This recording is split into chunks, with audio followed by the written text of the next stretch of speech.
A continuación vamos a ver una intervención donde también ha participado el Instituto de Patrimonio Cultural de España. Me refiero a los procesos de restauración de la muralla Cirí de Granada. En ella, como nos explicará Isabel Bestué, el peso de la arqueología ha sido fundamental. Entre otros aspectos, ha permitido identificar el trazado de la muralla ibero-romana bajo la actual muralla medieval, así como diferentes procesos de transformación a los que ha estado sometida la muralla.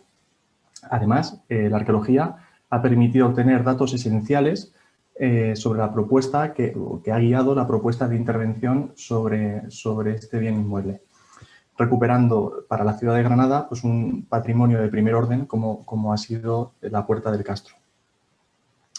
Para ello, Isabel Bestué, arquitecto, especializada en restauración monumental, profesora asociada a la Universidad de Granada y docente en el Máster de Arquitectura y Patrimonio Histórico de la Universidad de Sevilla, nos contará en qué ha consistido esta intervención y cuál ha sido el papel que ha tenido la arqueología en todo ello. Simplemente, antes de dar paso a Isabel, comentar que después de esta ponencia tomará la palabra mi compañero Ángel, que como decía al comienzo de la presentación me acompaña en esta mesa virtual y dará lugar a la mesa redonda entre tres técnicos de museos. Muchísimas gracias, Isabel, por estar aquí con nosotros, aunque sea de manera telemática. Buenas tardes ya. Muchas gracias a ti, Juan José, y al Instituto por darnos la oportunidad de presentar un poco tanto el proceso de trabajo que se viene realizando sobre las murallas de Granada como los resultados que a día de hoy podemos ya mostrar. Bueno, y sin más dilación voy a empezar porque sé que el tiempo es justito y me gustaría explicar varias cosas. En la imagen pueden ver el lienzo norte, la cara norte de la muralla de la Alcazaba Cadima de Granada. Esta es la zona de la muralla sobre la que venimos trabajando desde hace aproximadamente unos 10 años, un equipo interdisciplinar en el que, como pueden ver por los nombres que aparecen en la parte de abajo de la presentación, pues hay técnicos en arquitectura técnica, arqueología, restauración, levantamientos gráficos, etc. Esto hace que el proceso de trabajo haya sido muy rico y que los resultados que hemos obtenido a lo largo de estos años pues, hayan sido un enriquecimiento verdadero para la ciudad. Las murallas de Granada son amplísimas, de estas una buena parte se conserva en un relativo buen estado de conservación y otras pues han desaparecido o se encuentran a nivel de resto arqueológico, aún algunos tramos sin haber salido a la luz, pero se ha podido ya realizar un plano bastante certero de cuál es la situación o cuál es el trazado de las murallas que rodean la ciudad. Como pueden ver, las murallas tienen una antigüedad, las que se mantienen en alzado, que corresponden las más antiguas al siglo XI, aunque hemos ido identificando tramos de murallas desde época ibero-romana. Nosotros trabajamos sobre la zona de la Alcazaba Cadima, que es la que aparece coloreada en amarillo, y más específicamente en los últimos años se ha venido trabajando en todo el área norte. Este área que pueden ver aquí. Detalle sobre obras de emergencia desde 2011 y 2012, un plan director que se desarrolla a partir de esas primeras obras de emergencia liderado por el Instituto de Patrimonio Cultural de España, y a partir de 2015 y fruto ya de ese plan director se inician ya trabajos en un frente ya más amplio, que es el que aparece coloreado en verde y del que voy a hablar particularmente. En estos momentos en el que la actuación de 2015 ya ha finalizado, estamos a la espera de empezar el tramo que pueden ver en discontinua en morado. Evidentemente, para iniciar cualquier actuación de intervención sobre las murallas de Granada hay que partir de un estado del conocimiento, ¿no? Y en líneas generales podemos decir que sobre los tramos del sector norte se había intervenido entre los años 50 y 70 del siglo pasado en actuaciones casi todas fruto de los Prieto Moreno, de los arquitectos Prieto Moreno padre e hijo, y posteriormente en los años 80 se lleva a cabo una batida de levantamientos para conocer el estado en el que se encontraban las murallas a partir de ese momento.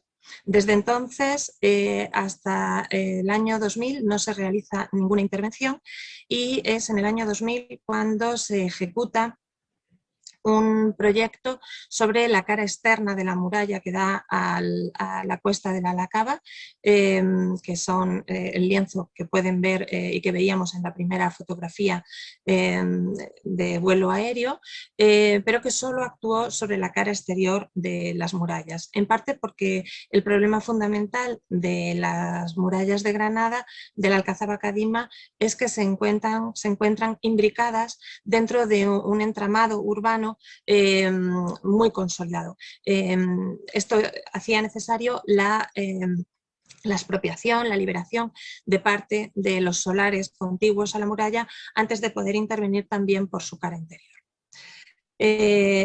El plan director que ejecuta o que contrata el Instituto de Patrimonio Cultural de España a partir de 2011, pues lo que hace es reconocer todos estos problemas, todas las carencias que planteaba la conservación de las murallas de Granada, y podemos ver aquí en algunos tramos cómo efectivamente ese entramado urbano en el que se inserta la muralla complica extremadamente la intervención sobre ella.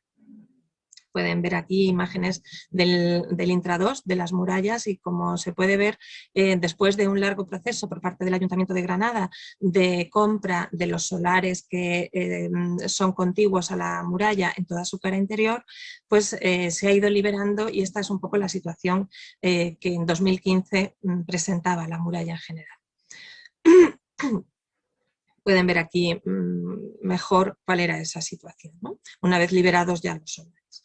La invasión vegetal y sobre todo la carencia de actuaciones arqueológicas impedía una intervención completa y sobre todo con una cierta fiabilidad sobre el modo de intervenir, ¿no? No se ha excavado sobre estas zonas de manera extensa hasta la fecha, y por tanto era complicado poder plantear cualquier actuación de restauración o de conservación que fuera efectiva. En 2015 se inician los trabajos del proyecto de restauración de varios tramos de muralla, estos que aparecen dibujados, coloreados en marrón oscuro. Estos tramos de muralla, como tengo poco tiempo, voy a centrarme fundamentalmente en la Torre de las Tres Caras, que es este que se encuentra más hacia el oeste del plano, y la Puerta de Hernán Román, que es uno de los tramos centrales y quizá el más emblemático sobre los que se ha intervenido, sin que por ello estos otros dos tramos pierdan interés, porque lo tienen, pero dado lo corto del tiempo que tenemos asignado, pues me voy a centrar en estas dos zonas. De ellas, la Puerta de Hernán Román era un punto muy sensible, porque sabíamos que en ella se encontraba la puerta más antigua de la Alcazaba Cadima, que pensábamos desaparecida por las sucesivas intervenciones, ya que en la actualidad a partir del siglo XVIII se instala allí una pequeña ermita dedicada a San Cecilio, que es el patrón de la ciudad de Granada, y por tanto pensábamos que apenas íbamos a encontrar restos y no podíamos estar más equivocados en este sentido. Estas son las cuatro zonas. He querido poner estos pequeños planos para que puedan apreciar cuál es la situación parcelaria de las cuatro zonas, con parcelas, con vacíos urbanos abandonados en el caso de la ermita de la Puerta de Hernán Román, había un gran vacío urbano rodeado de viviendas que impedían el acceso a este vacío. Lo mismo ocurría en la zona de la Torre de las Tres Caras, aunque aquí en el año 2000 ya se habían ejecutado algunas excavaciones arqueológicas que habían sacado a la luz restos de una muralla medieval cirí anterior y también restos de la muralla romana, así como de viviendas, hornos cerámicos romanos, etc.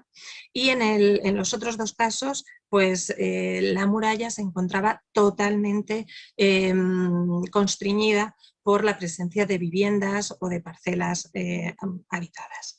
Las actuaciones arqueológicas en todos estos casos pues fueron las normales y lógicas en tramos urbanos, ¿no? Por un lado se hizo el seguimiento arqueológico general y de la obra, la excavación arqueológica de zonas puntuales que en algunos casos tuvieron siendo solo sondeos o catas, terminaron siendo excavaciones extensivas, como en el caso, perdón, le he dado sin querer. Como en el caso de la Puerta de Hernán Román, se realizaron los estudios estratigráficos de todos los paramentos en los que se ha intervenido, tanto en una fase inicial como en una fase intermedia durante el proceso de obra, a medida que íbamos eliminando aquellas capas que ocultaban la arquitectura original medieval.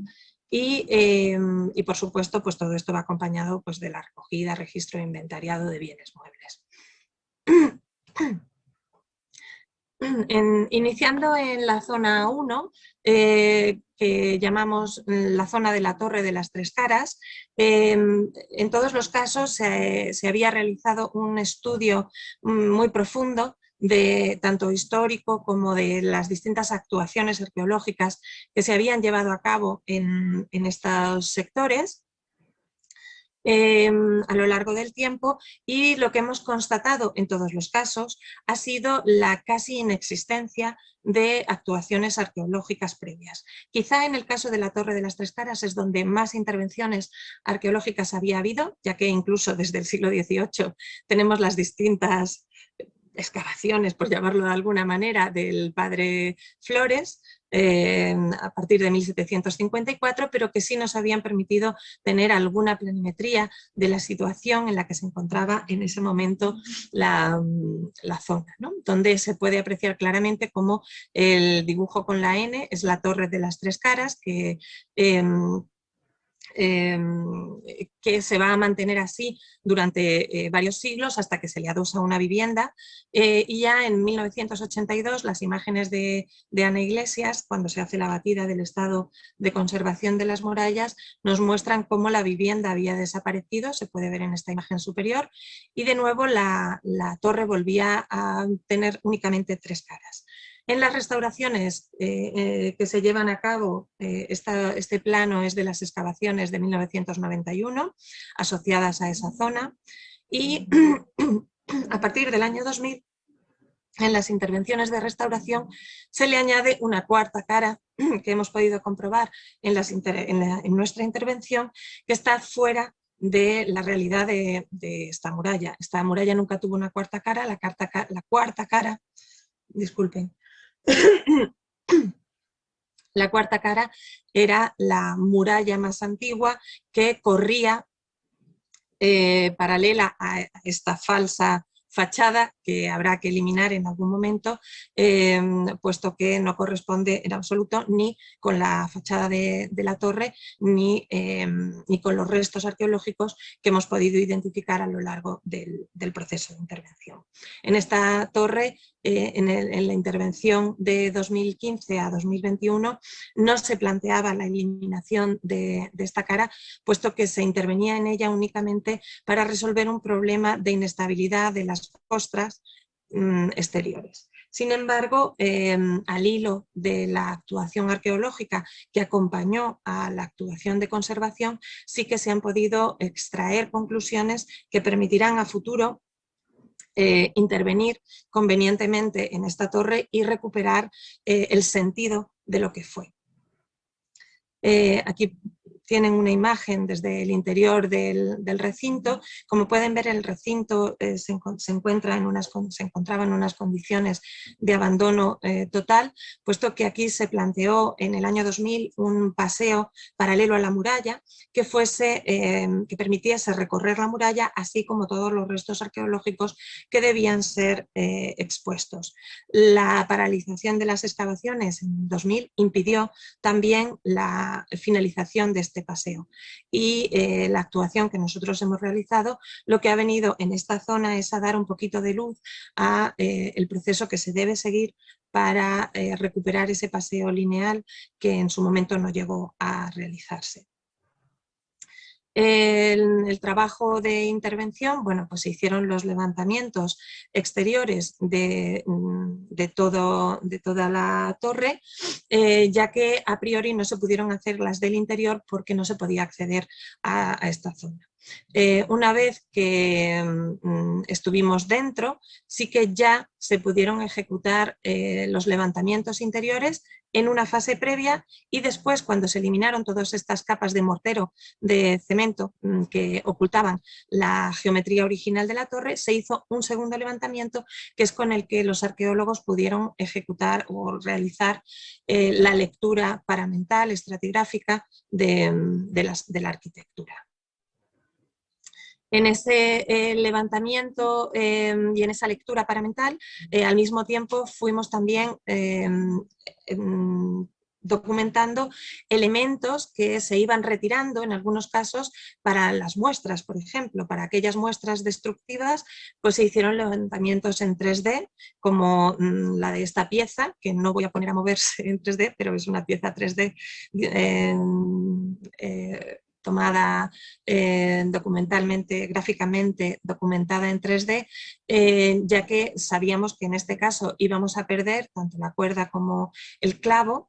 Se identificó de dónde se había sacado, como pueden ver en esta planimetría, se documentó gráficamente, fotográficamente y tridimensionalmente antes de pasar a la fase de muestra destructiva, ¿no? Ya que al extraer muestras de muy buena calidad nos permitía hacer pues, dataciones de carbono 14, tanto de cuerdas como de madera. Lo mismo en el proceso de eliminación de elementos que eran obsoletos o que estaban dañando a la estructura, pues todo este proceso conllevó un seguimiento arqueológico, tanto de catas de limpieza como de retirada de forros de distinto tipo que quedaron datados. El interior de la torre, esta es una fotografía de la planta de la torre, había sido ya excavado en el año 2000 y lo que se hizo fue una limpieza y una segunda lectura de elementos, lo que permitió identificar que esta torre había sido una torre maciza. Se ven aquí restos de los sillares de esquina de la torre más antigua. Había sido una torre maciza que se forra después, tal como también permitió identificar la lectura paramental que se hizo de las huellas en el negativo de los lienzos, permitió identificar cuál era el proceso diacrónico de evolución de esta torre. El seguimiento arqueológico también acompañó la toma de muestras, ya que hemos trabajado con materiales tradicionales y con técnicas tradicionales, y también acompañó y de alguna manera siguió mediante la información arqueológica el proceso de reposición de fábricas, ¿no? Ya que nosotros hemos intentado en todo momento una reposición en aquellos puntos donde era necesario incorporar masas, una reposición siguiendo las huellas arqueológicas de las preexistencias. Este es un poco el resultado. Como digo, esta cara de la torre en una fase futura deberá desaparecer, pero al menos en esa fase de consolidación de las fábricas, pues hemos intentado dignificar y que la lectura paramental y constructiva de la torre sea legible.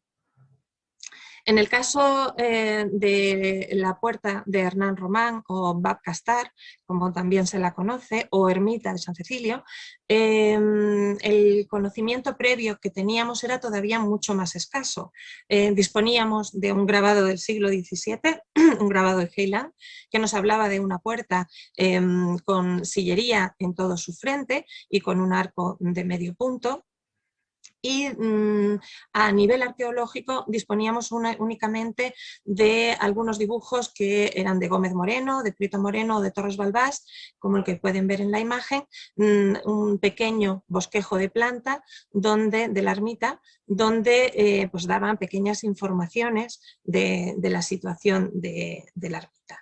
Pueden ver en esta fotografía de los años 40 del siglo pasado cómo la ermita había pasado por distintas fases. En esta imagen todavía podían identificarse los dos torreones que protegían el paso de la puerta, mientras que el paso de puerta se encontraba ya aplacado, forrado por lo que se había considerado la fachada de la ermita de San Cecilia.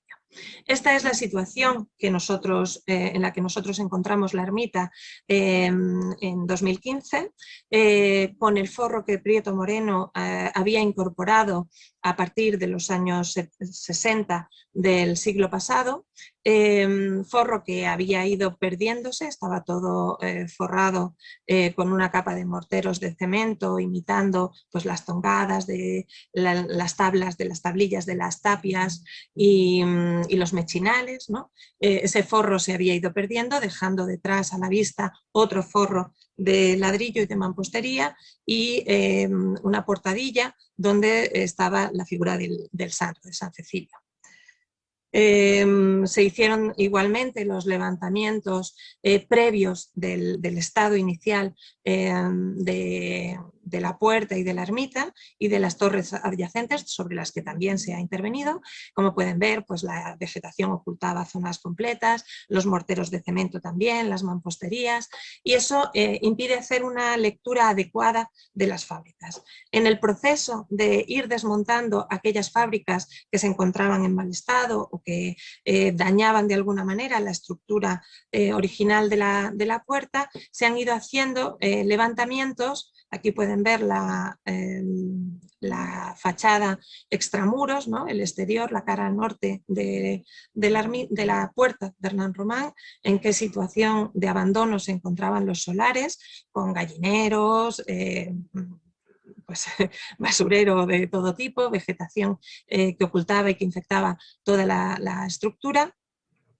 Y como digo, pues en ese proceso de levantamientos hemos trabajado también, todos estos levantamientos se han hecho en 3D para poder conocer, porque las diferencias de cota entre unas zonas y otras son muy importantes, y para poder tener una idea de cómo es la conformación de esa estructura fortificada, era necesario ir anclando los distintos levantamientos que se han ido realizando desde 2011 hasta ahora, se iban uniendo. Por ejemplo, esta parte de aquí es una emergencia que se hizo en el 2011 y se fue maclando, se fue encajando con todo lo que se ha ido levantando a lo largo de estos años.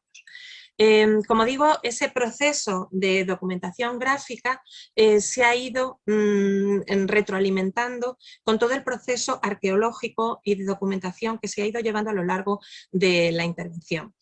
Una vez que empezamos a intervenir sobre la ermita, al entrar sobre el trasdós de una pequeña bovedilla que cubría el altar mayor de la ermita, pudimos apreciar que existían otros restos paramentales que no se veían desde fuera. La ermita estaba totalmente encalada y todo este arco adintelado, por ejemplo, quedaba oculto bajo la bóveda, y esto pues llevó a la certeza de que conservábamos una buena parte de la puerta de Bab Castar o de Hernán Román. Y eso pues obligó a una modificación del proyecto. Aquí pueden ver parte de la bóveda que se encontraba partida, ¿no? Se había roto posiblemente en el momento en el que se desprende toda la bóveda que cubría este espacio. Y aquí pueden ver una imagen del proceso de excavación en el exterior de la muralla, donde aparecieron, como pueden ver, restos de una muralla más antigua, también medieval, de primera etapa, Cirí, posiblemente. Restos, esto que se ve aquí de mampostería es un glacis de la muralla ibero-romana y restos de sillares de la muralla romana sobre la que está apoyada toda la muralla cirí, es decir, pudimos identificar una muralla de más de 7 metros de espesor, íbera, hecha con arcilla y recubierta después con esta mampostería, y sobre esa muralla se apoya una muralla romana, que es sobre la que a su vez se apoya la puerta de Hernán Roma.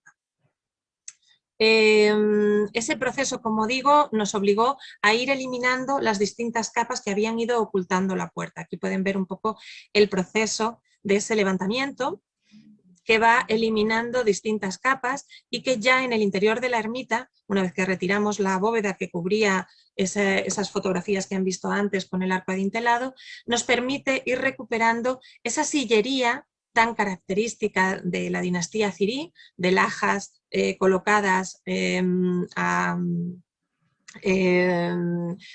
sardinel y a bofetón, y pueden ver cómo aparecían en las jambas de lo que era el arco de puerta, una imagen que empezaba a parecerse bastante al dibujo, al grabado de Heiland. Aquí el trabajo arqueológico fue indispensable porque el despiece, por ejemplo, de la fachada fue un trabajo realizado fundamentalmente por los arqueólogos en colaboración con nosotros, pero ellos llevaron el peso mayor de ese trabajo, que permitió a posteriori, aquí pueden ver ese proceso de ir eliminando elementos, ¿no? Permitió a posteriori plantear una propuesta final de recuperación. Aquí podemos ver una sección del interior de la ermita, es decir, del interior de la puerta, y ese proceso, como digo, pues llevó a una solución final en el que se ha recuperado de manera científica el despiece, puesto que disponíamos del despiece, pueden ver aquí en esta imagen el despiece interior, es decir, el negativo del despiece de la sillería. Eso ha permitido replantear la capa, la última hilada que faltaba. Ven también una imagen del replanteo de las cajas de tapia maciza de las torres. Se trabajó también con las pinturas paramentales, recuperando las pinturas más antiguas de la ermita del 18, y aquí pueden ver un poco ese proceso de recuperación de la sillería. Había que recuperar las jambas de la puerta, que estaban completamente expoliadas, y finalmente pues nos permite recuperar esa idea de la sillería donde teníamos la certeza de cuál era el despiece, se ha recuperado el despiece, y por ejemplo en el alfiz, donde conservábamos muy pocas piezas y no podíamos reproducir esa sillería, pues se le ha dado un tratamiento de un material muy liso, que es como un código para indicar dónde había sillares, pero no podemos reproducirlos, y dónde hay tapia, donde son tapias de calicanto, de hormigón fortificado, que se ha reproducido esas mismas cajas. Voy muy rápido, pero quiero acabar en tiempo. Esta es un poco la imagen exterior de esa portada, donde, como digo, la sillería se ha recuperado, donde podíamos recuperarla, y donde no, pues se deja a la vista y se marca solo que esa pieza era una pieza de sillería, ¿no?, aplacada. El interior de la ermita sí que se ha recuperado, dejando únicamente aquellos elementos que sí se conservaban de sillería. Pueden ver, por ejemplo, la jamba, que se ha tratado de la misma manera que el alfiz, es decir, donde la jamba se ha perdido completamente, pues se ha recuperado con ese material liso que indica que aquí tenía que haber sillares, ¿no? Esta es una imagen del interior, el proceso de trabajo, el proceso de excavación. De nuevo aquí, pues estos esquinazos que sabemos que eran de sillería, pero no tenemos el despiece, pues se han reproducido de manera con un material liso. Hemos recuperado la entrada original a la ermita, lo que se suponía que era la cárcel de San Cecilio, los restos de las distintas murallas. Y esta es un poco la recuperación final de las distintas fases del exterior de la muralla. Aquí pueden ver otras imágenes, la escalera de la traición, que también se ha recuperado por completo. Y pues hemos intentado proteger aquellos elementos arqueológicos que sí han podido salir a la luz. Como ven, el entorno sigue siendo complejo, ¿no? El entorno que rodea a la zona de excavación, y bueno, pues hay que seguir trabajando desde un punto de vista urbano. Bueno, esta es la zona 4, pero veo que ya no me da tiempo, con lo cual, pues, era una torre nazarí, simplemente decir que era una torre nazarí completamente oculta, desconocida, no sabíamos que estaba ahí, y era una torre de conexión. Han aparecido las escaleras durante el proceso arqueológico de conexión entre la torre nazarí y la muralla cirí, y por tanto se ha recuperado. Aquí pueden ver un poco, esta era la situación de partida, esta es la situación después de la intervención, y esta es la escalera que comentaba, hemos identificado, de conexión entre las distintas murallas, y este es un poco el estado en el que queda tras la intervención, porque son zonas que no van a tener ningún tipo de accesibilidad, por tanto había que protegerlas muy bien y proteger los restos de la escalera original. Lo que hemos hecho ha sido superponer una escalera encima de los propios escalones conservados. No sé si tengo tiempo para compartir un vídeo mínimo. Vale, sí, Isabel, comparte. ¿Sí? Vale. Pues voy a compartiros un vídeo de la ermita para que veáis un poco. Un segundito que se está cargando.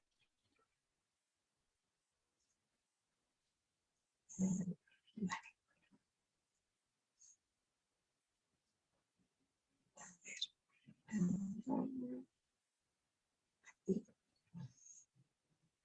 Ay, perdona, que no quiero.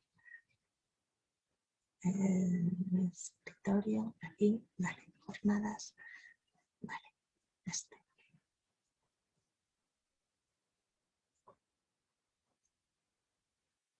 compartir. Bueno, igual se nos va el tiempo. ¿Pueden verlo? La imagen. Sí.